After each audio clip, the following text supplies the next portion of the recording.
Hello, everyone. Welcome to another episode of Contactlost, the mini-series Round Zero pairings, where we prepare for the WTC, which will start a month from now. It's getting closer and closer every day. In this episode, we've got Matej from Team Slovakia. Hello. And we've got Henrik from Team Denmark. Hi, everyone. Hey guys, pleasure to have you on. As always, first a shout out to our sponsors, the Army Painter and Weyland-Yutani. Make sure you check out the links in the video description below. And obviously, a massive thank you to our Patreons who make this show possible. Now, without any further ado, Henrik, why don't you tell us a little bit about last year's performance, if you can, about how did Team Denmark perform at the event? Sure. So, actually, I'm probably not the best person to answer that in depth because I wasn't actually there last year. I took a year off last year, but I think I can't remember exactly where we came now. It was towards the top half with some round wins and some losses. But I think overall we're always looking to improve, right? As every team is who doesn't come in first place, there's always a way up. So. I think that's kind of where we have to focus on at the moment. This year for us has been a lot about rebuilding the team and creating something kind of new from scratch. We've tried to take a bit of a different approach with how we selected the team this year, and it's got a lot of new faces. So that's kind of what we're focused on at the moment. Okay, so I get that you weren't there last year, but have you spoken with the guys? Were there any immediate takeaways? Like you've mentioned, you've changed a bit how you do things. So was that like a result of what happened at the event, or it just came to be some other way? Yeah, I think it's more some other way. I think we can get into like how we select the team in Denmark maybe later on. But essentially, the way things have been run, things have kind of been going on behind closed doors, and it hasn't really been clear to kind of the general wider competitive community, like who is getting the slots and why at the end of the day.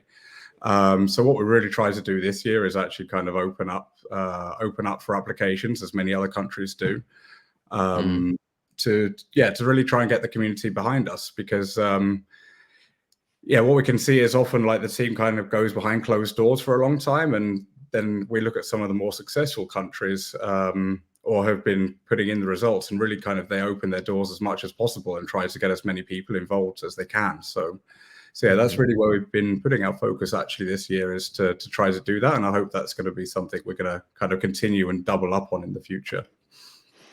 Okay, well, we will get more into that in a bit. But first, Matej, Team Slovakia last year kind of was there and kind of wasn't. You had 3 out of 8 people on one of the United Nations teams. And you've actually caused quite a stir, if I remember correctly. Were you part of that team? Yes, I was part of that team. We was 3 guys from Slovakia there. We was part of the, as you said, United Nation. We got another name like Slovakia. They give us chance to enjoy that event, see how it will be, and we'll try, and we will go this year there with Slovak national team. It's still, we have some mercenaries, but it's a work in progress. Okay, so did the fact that the 3 of you played last year have any impact on the Slovakian 40k community to actually attract more guys, so that now you could form a proper or almost proper team? Yeah. Something like that. It make a bit... how would say it? Yeah, like more people just start to look at competitive 40k, and from that we can start to build a team. And okay, great stuff. So good to have you guys returning with a full team. So was there any selection process that you've had in place, or it was still more of a who can come kind of basis? At this moment is who can come there. It's still like community in Slovakia, or say competitive community is big, and we work on it. And at this stage, who can come usually? Yeah, it's not cheap to go to Belgium, and yeah, Yeah, 100%. and his hobby isn't also cheap. Yeah, unfortunately, but well, you got to start somewhere, right? So hopefully the only way is up. Henrik, what about Team Denmark? So let's go into the selection process. How did it look like this year, and how many candidates did you have, etc., etc.? Yeah, so in Denmark we have a bit of a different selection process in that we have once a year a team tournament, which is for Danes only. We had to make it Danes only because one year the Germans decided to come along and then beat us all, which was a little bit embarrassing and ruin everything. Yes. But it's been growing year on year. It's a fantastic tournament. We're up to like 200 people at that tournament, which for Denmark, we're only 5 million people, so it's actually quite a big feat to get that kind of a team tournament going. And essentially, the winner of that tournament, the winning team, has the right to actually set the team. So this year, actually, 3 of the team members that I won the tournament with actually didn't want to be on the team this year for various reasons, or they couldn't be on the team or whatever. So actually, we kind of went forward with the 2 of us on the team who wanted to actually join. Myself originally as actually a non-player and going to be a coach, and then my friend Nikolai, he was going to be the one player, and we kind of reached out to some of the people who've been on the team before to sort of set the first few members of the team. But also, it's been our ambition to really kind of open up the selection process in general and try to kind of make it available to the broader community, because what we can see sometimes is with this kind of hard reset every year, we never really know who's going to be captain. We never really know who's going to be able to set the team. And that kind of makes a lot of problems for us as a team, because we don't really have the same continuity year on year. So we're trying to figure out how we can actually kind of put that into place and kind of build a team in a better way. Whether it's going to be this way going forward or not, I mean, we're not sure yet, but it's something we're going to work on maybe after the tournament. But then we opened up the applications, and we had, I think, over 20 people apply for the team. And from that, we kind of set the top, I think it was 13, 14 players. And we said, okay, everyone here is now actually on the team. We'll nail down on the last 8 people as we get closer and closer to the event. And that's also been a bit of a new thing too, that we've kind of had a wider team, and we've seen that's been really, really useful to have kind of strong players actually on the outside of the team as well, to kind of dig down into the armies that we don't think are in top 10, make sure we're not missing things like we might have done in the past, these kind of things. Okay. And in general too, the feedback from the community has been really, really good about this. It's what we feel people have been wanting to see, and people really want to get involved if they get a chance. So it's been great to kind of see that develop. Yeah, that sounds really good. So in terms of timelines, whereabouts in the year were you set with the 14 people who would work towards the final team, and when did you decide on the final lineup? Yeah, so the team tournament was in November, and then we got the majority of the team together by, I think it was early January. And then the selection process for the final team ran through to maybe May, as we we decided one player at a time through various means. Some players were included kind of automatically. Others went through a bit more of a testing process where we had some internal team scrims, you could say, with 1v1 with people playing different kind of lists and testing people out, and finally getting down to the final playing team. But one important distinction for us, though, was actually that you're on the team, but it's not yet decided if you're playing or not. So everyone already knows there and then that we're coming. We want to make sure that we're actually creating a team environment together and everyone's kind of in it together, as opposed to, okay, now I'm not coming, I don't want to go as a coach, because we actually see a lot of value in having really good players in the coaching positions as well to support the team.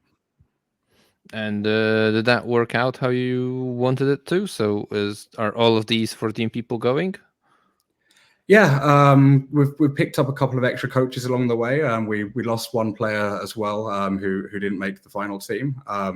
But I think that's kind of been okay, because that's our ambition. That if you want the team slot, then you should be in for all of it. You should be part of the team. If you have a game of football, you might be a substitute, but that being a substitute can be just as important as actually being like on the starting 11, right? You can come on and score a winning penalty. We see it kind of the same way, right? Okay. Matej, what about Team Slovakia? So how many candidates did you have, and how many made the final team? Well, we was like maybe 7 people. And from that, we make it to 5, and 3 are mercenaries. That's, Okay. Yeah, go on. It's just we don't have such kind of let's say we don't have so many people yet, but we're working on it. We hope the next year that will be closer World Championship, then we will finally have full Slovak team. That's the work in progress, what we aiming for. And this year it is what it is. We just going enjoy the event, look there. There is, I think, only I was on World Team Championship, and before on European Team Championship. Before, then guys will be new there, and we will see what we will make from it. And definitely. And did any of the guys that didn't make the final team decide to come as coaches, or you won't be having any? We don't have any coaches. The people which they actually didn't make it because some real life stuff. Okay. That otherwise they will be in team, maybe a coach or the active players. Okay, understood. Right. So, what about the preparation towards the event, Matej? Did you have any boot camps? I know TTS screams, tournaments, any stuff of that sort? Any events under Team Slovakia? We wasn't under this like Team Slovakia banner, but we was on Alpine Cup, like one team there, on maybe a few online tournament on TTS, and that was mainly the preparation. Everyone who can play on TTS did it, and of course some small tournaments in Slovakia or Austria or Czech Republic, which are around that. And how did you do at Alpine? How did it go? Alpine, we end 5, I think. From that, I think the 5th place. That was Okay. we must say we was lucky, but Hey, come on. No one will remember that, right? It's the final standing that counts. yeah. Right, perfect. See, like you said, because I was in the meantime, I did check last year's results, and you did finish 20th, and caused quite a stir. Actually, a little bit of an upset, losing closely to the likes of France and Scotland, actually beating Iceland in the pod. So yeah, I remember that was actually quite an exciting pod to follow the results. Henrik, back to you in terms of preparations for the event. So the Team Denmark play any events as Team Denmark, and what else did you do? Yeah, so we've had a couple of recent events where we've been both to Wales to play in the not the Alpine Cup, the what's it called, Allies of Convenience, and then also the Nordic Showdown, I think it's called, where we have all of the Nordic countries together to play. So those have been really good events to have in person. Unfortunately, what we saw though is both of those events we didn't quite manage to get the full 8 to get there. So we had some stand-ins, especially in Wales, which kind of hampered our performance a bit. But we're really happy actually with the majority of how those tournaments went.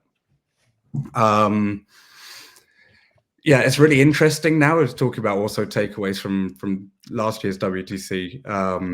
Like games now are just so close, right? It used to be so common that you see 20-0s going each way, and then kind of things could be decided by that. But now so many games are getting draws or close to draws. So if you have some people who are maybe just performing under the line, that can be literally swinging every single round.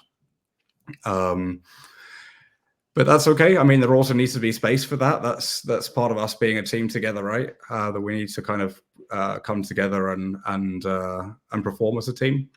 But then outside of that, we've been doing scrims as everyone has been. That's been easier for some than others. There's some of us old dogs which are not particularly happy about TTS, but have to kind of up our game now and actually get on that damn thing. Myself is I really struggle with it, but I'm really trying not to. We're getting there. But some of our newer players on the team, we have 5 people making their debut actually this year, and they are really nailing out the TTS. They're playing on it absolutely constantly. So I'm super impressed with how much time and effort they're actually putting into this, and I can see that it definitely improves their games massively. Also, to be able to have actual real scrims going on all the time, where you're constantly matching up about 8-man teams, you're thinking about your team comp, these kind of things, to have it kind of on as an ongoing basis instead of kind of every few weeks at a tournament, it really kind of does something to the way you look at the game, I think, because you're always constantly developing what your top 8 is, and you need to have a good idea of what that is and how it's changing based on the world around you. So yeah, scrims have been really helpful for us this year, for sure. Excellent. And did you do any boot camps or anything of that sort, like getting together in one place, playing tons of games? Yeah, we had actually the weekend before last. Everyone came to my house, as many of the team who could, and we managed to just fit in 6 tables by moving everything to the side and having people playing on the dining room. Nice table. house you've got there, then. Yeah. So yeah, that was interesting. It was good fun. We had some nice big steaks for dinner too, which kind of make it a combined hybrid social and gaming event. There's also quite a lot of us on the team who don't actually really know each other that well this time round. We know each other by results and playing here and there at tournaments, but we're on opposite sides of the country actually, so it's not people we just kind of have pickup games with. So in that way, it was really nice. Yeah, I mean, it's good to have that, like some bonding activities as well, right? And build up a bit of team spirit. It goes a long way. Definitely. And being comfortable at the event, I think, is so important. Being comfortable with the people you're around, because hey, when shit hits the fan and you don't roll those dice you need, or you made a big mistake and you know it's your fault because you made that mistake and you've let the team down, for example, you really need to have your team around you to pick you up and get you back on the straight and narrow, because that's the only way you're going to kind of not survive that event, but kind of get through that and then start performing again, right? So being comfortable with each other is really, really important. Yeah, exactly. I mean, given how many games are played and the period of time they're played on, you can't really let yourself stay down, right? You need to pick yourself up and go on to the next one right away. Okay, Matej, back to you. Why don't you introduce the team to us? So just say a couple of words about each player that you've got in the roster. Okay. Let me check. Then we I love have it. Everyone needs to check notes to make to make sure they don't forget anyone. And half of the time, someone does get forgotten.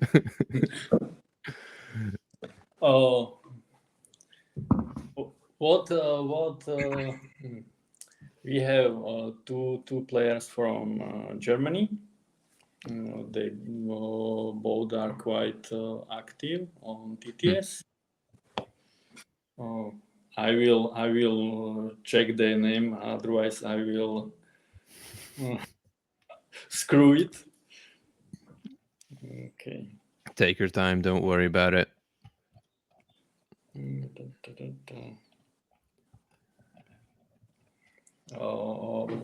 Niklas Frerich and Paul Hilsdorf.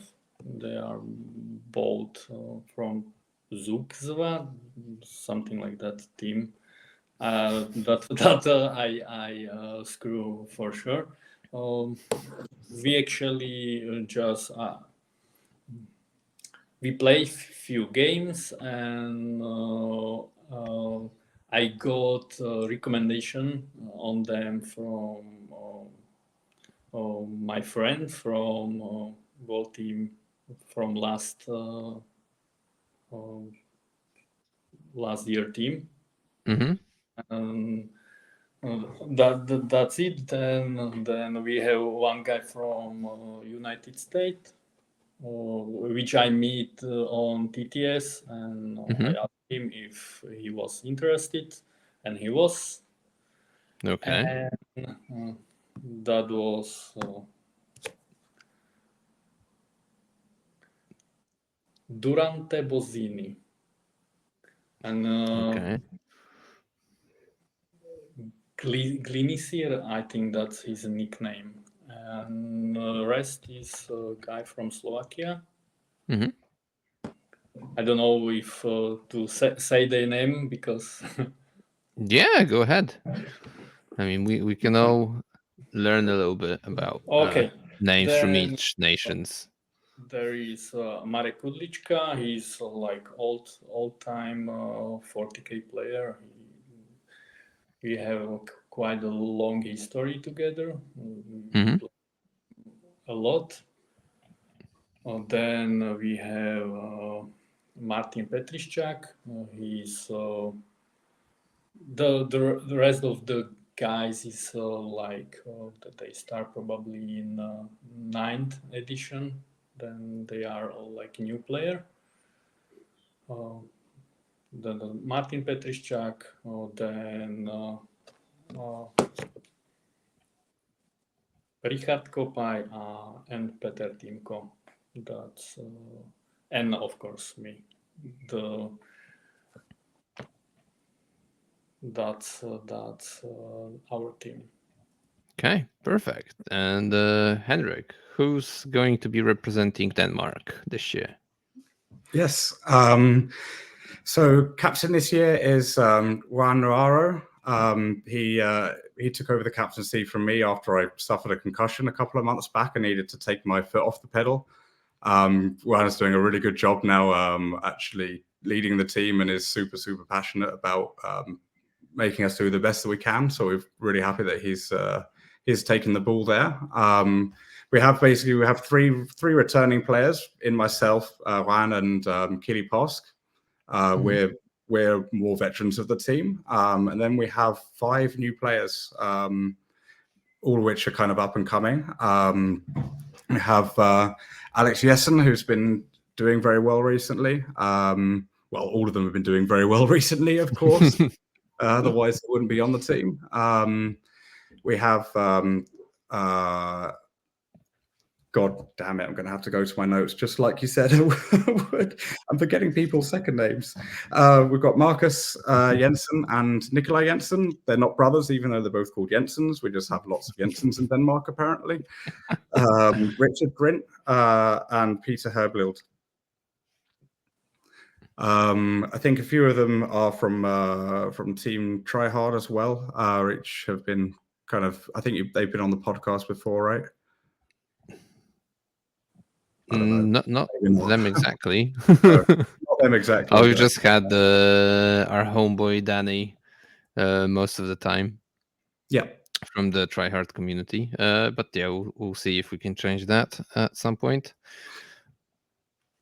But that's a different topic. Okay. Thank you for introducing the teams. And so what's the target or expectation for this year? Why don't we start with Denmark this time? Well, let's be honest, everyone always wants to win, right? Who doesn't want to win? I think if we're being maybe realistic with it, I think we'd be super happy to get in the top 10. Yeah, but everyone wants to win, right? Yeah, of course. All the time. I mean, if you're not in it to win it, then what are you doing, right? What's the point, right? Exactly. What's the point? I mean, realistically, that's something different. We don't need to talk about the realism of it. We just need to come along and do our best and tell ourselves there's a chance. Yep. So you're saying there is a chance? Yes. There's a chance. It's a dice game, right? Yeah, of course, anything can happen. Not sure how much you can depend on dice throughout 7 games, but well, 7 times 8 games, yeah. Yeah. I'm sure there's no probability nerds who are listening in on this who can tell us the probability of that many 6s being rolled in that many games. Yeah, hopefully people have something better to do than that. But if anyone's listening and actually loving the math, you can share it with us and yeah, tell us what are the chances. Matej, what about Team Slovakia? Any goals, expectations for this year?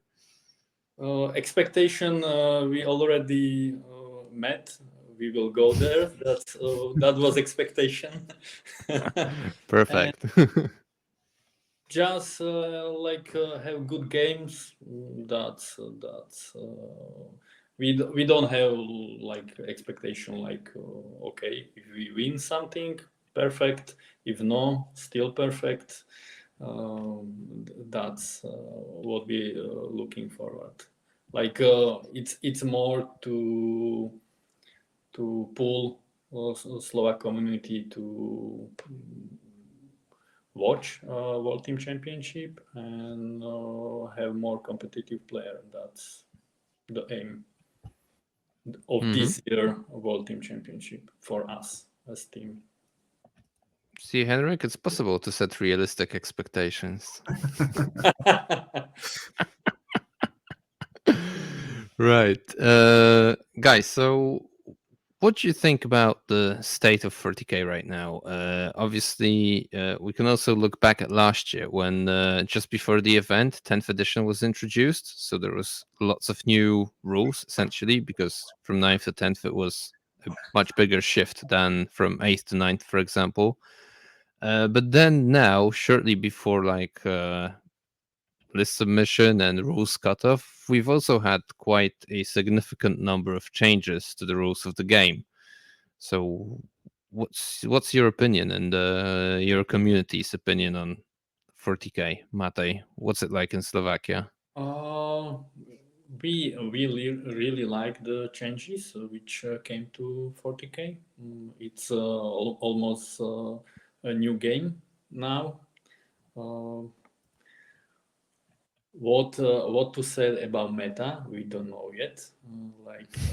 Just a lot of testing and new ideas, and that's it. Like I really like the state of the game right now. Mhm. As Henrik said, it's a lot of really close game now. It's not so big swings. Then will be really interesting how team uh, prepare they players, which army they pick. I'm really curious about that. 100%. But I think the state of the game wasn't so bad. So did you expect the amount of changes that actually happened, or were you a bit surprised by the scope? I personally was surprised what they change. Some was good change. Well, we didn't like the pivoting rule. Oh, I love that. I love my Magnus spinning around. On some pesky vehicles, it's no, but I think they will fix it somehow soon, and we will see. That was just one, or let's say part of the rule, which wasn't so great, but otherwise, rest is really good.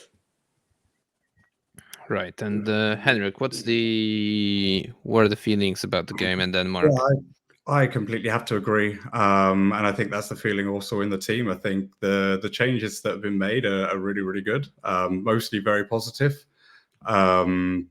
It's very exciting what's happening now with the game, because we've got 2 weeks to prepare before list submission, and the whole meta's been turned upside down again. And it's really interesting now, right? Because we don't really have the same situation as the WTC a year ago, where we knew that GSC, we knew that Eldar, we knew that probably Custodes were going to be looking at meta on the teams, right?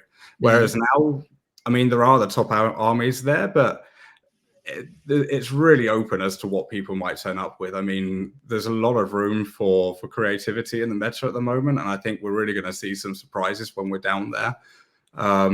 And it might also mean that we see some different styles of lists as well, where we've seen a lot of skews in the past, really kind of skewing into one direction. It might mean that we actually see some lists reach a little closer to singles lists in some cases, where they're a bit more guaranteed to actually get close games and get those points, and then have more skew lists that can kind of pick up the right matchups.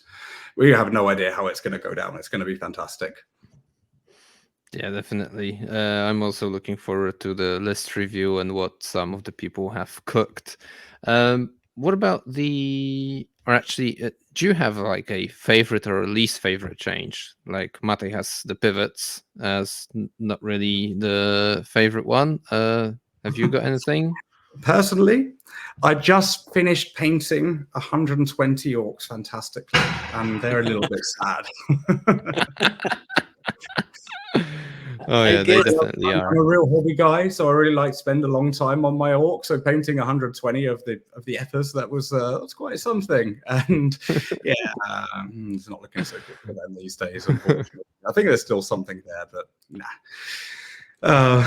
But that's more kind of personally than anything else. I actually like the pivot change. I know it's a little bit wonky having models like Bull have her spear pointing one direction and then doing a dance, and now he's shooting from over there.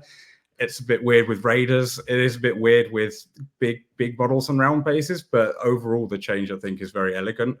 It was a total pain in the ass before, and the amount of conversations you need to have with people at tournaments, for example, especially with kind of mid-range players, when you came over, you measured where they could go to see like how far something could shoot, and then they would go and say, actually no, I can go further than that, and you'd have to then spend 5 minutes of the game discussing through how far they could move. So I think that's a real positive change. I think also the changes to CPs is a lot better than the last change with battle tactics. The new Lord of the Sea aura, or whatever it's called, Lord of the Sea. I think it's Lord of the Sea. I think that's the name. I'm always terrible with names of rules. I'm always good with what they actually do, right? I think the changes there are also very good. I think they nailed the right problem space in like stratagems being spammed out, and kind of limiting that game wide was a good move. Yeah, I think 10, lots of people calling it 10.5, right? And I think it's in a great space. Yep. Okay. The orc story actually reminds me of a guy from our community here locally. I remember when the first Custodes Codex came out, it was all about the bikes. So he's had like 20-ish something bikes commissioned, and before he picked them up, when they were finished, they were already nerfed to the ground and unplayable. Yeah. So yep, happens to all of us. Happened to me with orc buggies as well. I was one of those idiots who got 18 of the buggers. Also all painted nicely. Then they went straight back up on Facebook Marketplace. Excellent. Oh, you're not having a lot of luck with those orcs, are you? Someone has to like to SKU list. Exactly. Well, at this point, I mean, I've got to have the whole of everything in orc soon, so I don't need to buy anymore. Maybe three times as much as I need. Then you'll be invulnerable to any changes, unless they just completely raise the orcs to the ground and all of the builds become crap. Hopefully not. What about the missions? What's your take on the changes to the tactical objectives deck and the primary missions as well? Because there's actually an overhaul of these as well. Yeah, I think they're also very good in general. There's of course the dud in what's it called? The one where you pick 3 units. Mark for death. Recover assets. No, mark for death, right? Mark for death. Where it's like you pick 3 units where you can probably never get to them, and if you kill them, then yeah, you get some points. Apart from that, I think they've done a very good job. I think it's really good that you don't have all of these dead draws anymore, that you can actually recycle cards if things like Bring It Down come up. Yeah, that's my favorite change. Yeah, definitely, because that just doesn't feel good, right? That just feels like annoying design, and you could say that that's kind of in the balance of the cards in that way, but then it would always just punish some armies more than others. I guess in that same thread, the color horde with killing 20 models or more is that kind of surprised me a bit, because they did a really good job in saying that you can take certain armies, like Bring It Down heavy armies, and still play the game without necessarily automatically giving up 20 secondary points. And then for an army like Green Horde, then they say then it's kind of the opposite. You can't really play those lists anymore in my mind, because the secondary game is a lot tighter than it once was. So maybe that's the other kind of change I don't 100% agree with, but I think in general the points going down and being more balanced between the cards, the actions, the new way actions work, really good. I also quite like the new deployments as well, and it's interesting playing on the WTC layouts, particularly of the new deployments, because it's like a whole different game playing on those. But that's really been fun to deep dive into and test in the last couple of weeks. It is, but I hope they change the maps for Tipping Point, because they are horrible, at least in my opinion. There's a lot to shoot through in the middle. It's a different game. Exactly. Yeah, and I'm not a fan of just standing there and shooting each other. It's kind of boring. Matej, what do you think about the missions? I like them. I hope like the supply drop will go away, but no, it's still there. That it's like my least favorite one, but otherwise rest is quite interesting. Few are new, few are old, and that's it. Yeah. All right. So what is your approach to War Masters? So the singles event just before the WTC. Are any of your guys going, or do you have like a any sort of policies that you have to play it as sort of prep and like getting up to the level of the most competitive event, or maybe quite the contrary, where you say, no, guys, you can't show off any tricks and pro gamer moves at that singles event. Just keep it all secret to ourselves, or like whatever, dude. Actually, last year when we was in there, we was also on War Master. Mhm. And from that experience, I know it's like I think you can. It's not possible to play more games in a row, and any single event except World Team Championship, and it's too much. I think the toll. If you want to play good game on teams, then it's. I just advise our player like don't go there. It's quite Too much. yeah. Otherwise, I didn't say anything. Like, if you want to go, you can. It's no big deal for us. We just go enjoy that event, but it's intensive. Right. And what about you, Henrik? Any Well, thoughts on that? I mean, yeah, on a personal level, I definitely have to agree. For me, that's just way too much hammer in too short a time to not go crazy and pass out by the end of round 7 in the international tournament. But actually, we've given our players the choice this year. We have some young guns who are much more fit and much more energetic than myself, so they think they can do it, so they're going to go ahead and do it. I think there's positives and negatives to both, right? I mean, lots of things come into it, like you said, Joker, with the ability to play in terms of energy, but also in terms of your list tech and how you're playing it and how well you do with it. These kind of things, you know, it's things actually we're seeing that the teams take more notice of, right? But yeah, at the same time, if you can actually keep your stamina up, you can get a lot from having an extra 7 reps with your army. And I guess it also depends on how many reps you have got with your armies. I mean, without giving away too much what we're bringing, I know that there's some of our armies reach are very well tested, and there's some others reach are definitely not, and have kind of been last minute changes. So yeah, I think definitely you can get some more advantage out of getting those reps if you need them. But it's really individual, I think. But I think I can definitely see other teams' approaches where they actually say don't go to the singles at all, where they've actually stopped people going. I can see that making a lot of sense. Yeah, we just trust people to make the decision based on what they think they can do. Yeah, I mean, I 100% agree. I think that if someone's got like a bit of an obvious list faction, then it's no harm. But then someone might have like a really specific role or purpose within a team that they might not necessarily want to show the tricks, right?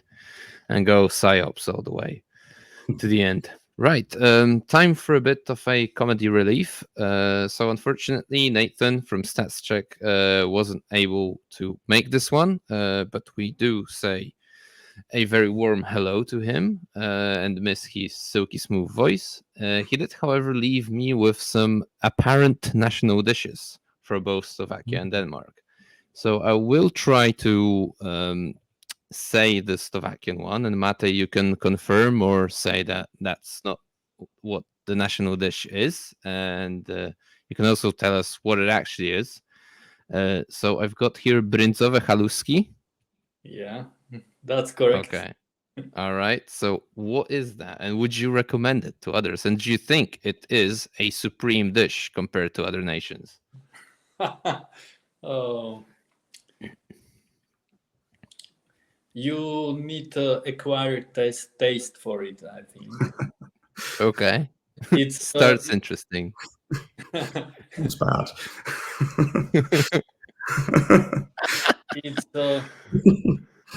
It's like dumplings, the potato dumplings, really small one with cheese, and cheese is from sheep, Mm-hmm. and usually you have there like bacon cut on really small pieces and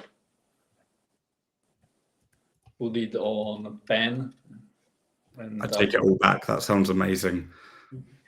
it's like the cheese have a bit how it say it go a bit to bitter taste. Then not everyone like it, but otherwise it's really good. And you drink to it also we call it zinčica. It's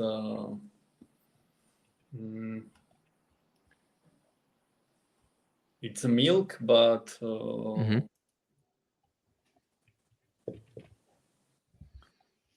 know. Cannot say it in English. It's sour milk. Sour milk. Or something. Okay. It's. Yeah. Okay. We do have brindza in Poland as well. Yeah, it's same. It's same. Yeah. It sounds very similar to pierogi ruskie, if that rings a bell for you. But there's no ruskie have. It's like the triangles, and it's. No, they're not triangular, but they look similar. Yeah, okay. Then probably maybe dish is similar, just the name is. Yeah, I definitely need to try brindzowe haluszki at some point somewhere and compare them to ruskie, which I love. Anyway, for Denmark, I've got this is going to be much harder for me. Stegt flæsk. Oh yes, med persillesauce. That's my best Danish because I'm also terrible at Danish. I'm only half Danish. Okay. It's really good. It's like the best way to describe it is like really, really thick pieces of bacon, kind of with like a white sauce and potatoes, and it's just something that you can eat and get really fat, and it's good. It's it's super crispy pork and boiled potatoes. It's definitely comfort food though. It's not something you want to be eating every day. Okay. Well, we haven't had too many of the episodes of this series yet, but I think this is the first one where I'm not 100% sure which I would prefer of these. So, okay, You need to try both. Yeah, exactly. I need to try both. Well, hopefully I get a chance one day. Right, guys. Any final words, or actually maybe any plugs, sponsors, social media pages you want to mention for your teams respectively? Matej, you want to start? Well, I can just mention our shop. It's called Rollback. They help us a lot with team t-shirts, and also with support and help. Then I will want to mention them. And thank you, of course, to you to be here and can talk a bit about our favorite game. No, that's a pleasure to have you on. Henrik, what about you? Yeah, we have had some sponsors this year. It's a little low down, but say thank you to our good game sponsor and ZZ Games and Bill, who's a T-Bone for actually helping us with our clothes and getting us down there this year. It's been really, really good to have some support.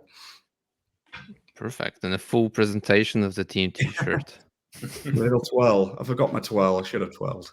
Our Yeah, is you can on you can still making. do And I will stand up as well. that. Yeah. All right, guys. Thanks very much for today. A massive thank you again to our sponsors, so Weyland-Yutani and the Army Painter, and a massive thank you to our patrons. Now, if you like what we do, please subscribe, click the like button and whatnot. Also, perhaps consider becoming a patron, and make sure you follow the next installments of Round Zero Pairings, where we talk with more teams that will be at the WTC.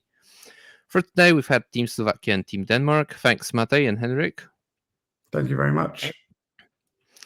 And actually, before we go, there's one final announcement. So we now have planned the pod draw, and it will happen on Monday, July 15th at 9 p.m. GMT +2. Make sure you join us for that live transmission where we will be playing with balls. And it's going to be fantastic.